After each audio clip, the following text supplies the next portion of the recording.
مسلمانوں کی ملک میں بستی ہے، اسمبلی میں بھی اکثریت مسلمان تھی جنہوں نے بل کو پاس کر دیا، اور ہم سب کو یقین ہے کہ سینٹ میں بھی اکثریت مسلمانوں کی ہے۔ تو پھر ہمیں کیا فکر ہے؟ جب وہ مسلمان ہیں اپنے مسلمانی کا ضرور اظہار کریں گے، یقیناً کریں گے۔ نہیں کریں گے تو پھر ان کو اپنے اسلام کے بارے میں غور کرنا ہوگا کہ ہم نے جو لیبل لگایا ہوا ہے اور اسلامی جمہوریہ میں بیٹھے ہوئے ہیں سینٹ کے اندر، تو اس پر کوئی شک تو نہیں پڑ گیا؟ ہمیں یقین ہے کہ وہ اس پر اپنے اوپر شک میں نہیں لوگوں کو ڈالیں گے۔ وہ جمہوری نمائندے ہیں تو انشاءاللہ اکثریت کی تائید میں وہ اس بل کو ضرور پاس کریں گے۔ بل کیا ہے؟ نبی پاک علیہ السلام کا ارشاد ہے لا تسبوا اصحابی، ہم بھی یہ کہتے ہیں اصحاب کو گالی نہ دو، جو حضور نے کہا ہے بل بھی یہی کہتا ہے ان کو گالی نہ دو۔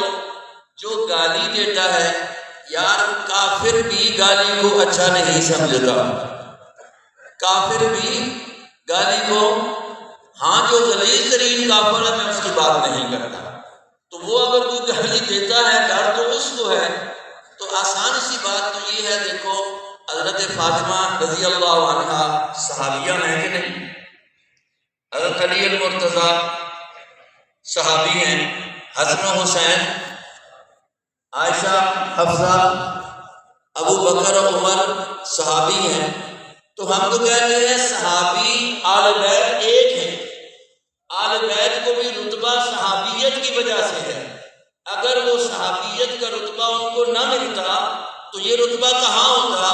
معاذ نسبی لحاظ سے آل ہو جانا رتبہ نہیں ملتا جب تک کہ نبی کی آل بننے کے لیے نبی پر ایمان نہ لایا جائے۔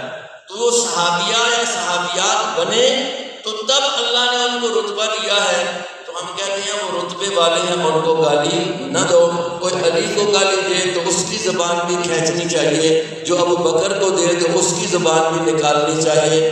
پھر یہی کہتا ہے، ہمیں امید ہے کہ جب علماء سارے مسلمان سارے اس پر متفق ہیں تو انشاءاللہ یہ آپ حضرات کی کوشش ضرور جو ہے وہ کارآمد ہوگی، اور انشاءاللہ یہ گالیاں روکی جائیں گی اور روک کر انشاءاللہ رہیں گے۔